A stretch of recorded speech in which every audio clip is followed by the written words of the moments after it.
Hi everyone, it's Philip from SDI 1312 and this is week 2. We're going to talk about functions. This was the primary thing that we added to our code this time around to make life a little bit easier on us. So as we can see here, I have quite a few functions. I've got them separated out in between the lost item, the game number, the string functions, and of course any helper functions that I created. There's a lot more in here than what was on the flow chart, that's true, but the key processes are all still the same.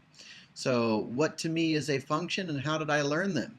Well, a function allows you to use reusable code over and over again inside of your program, and it allows you to keep things very much focused where you want them to go. So if we hover over a few of these functions here, take a look at the get user input function. She only does one thing. She only looks at user input. That's all she wants to do. I want input, let me validate it, done. That's all she does. So to me, a function is a single point thing. That's what she does. And there we go. So let's see how this works for us. So we have all of our functions firing. We're calling our get input. We enter our information, and then we just continue to go.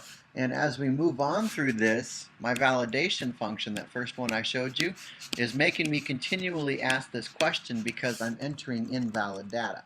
But if I enter something correct, I can move on. And so I'm going to just pick a number here and move on. And so the functions for us allow us to give a single point of focus while allowing us to reuse our code all we need to do.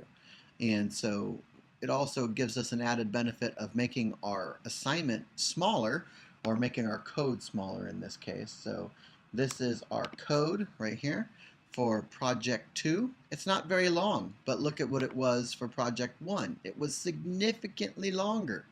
But by putting all of these reusable items within a function call, we made it much smaller. And it's a lot easier to read. So there we go. So how can I extend this into project 3? Well, I am already working with arrays. As you can see, I've actually have 2 arrays here. And I'm already manipulating those arrays, so we can go ahead and pull the get hiding spot function up here. As you can see, I'm messing with my hiding spot arrays by pulling a random number from it, a random item from it, and then moving on. And so I've already got that done. I just need a nested loop, and then we'll add some JSON data. So we'll look again next week and see how that turned out. All right, guys, have a great day. Bye-bye.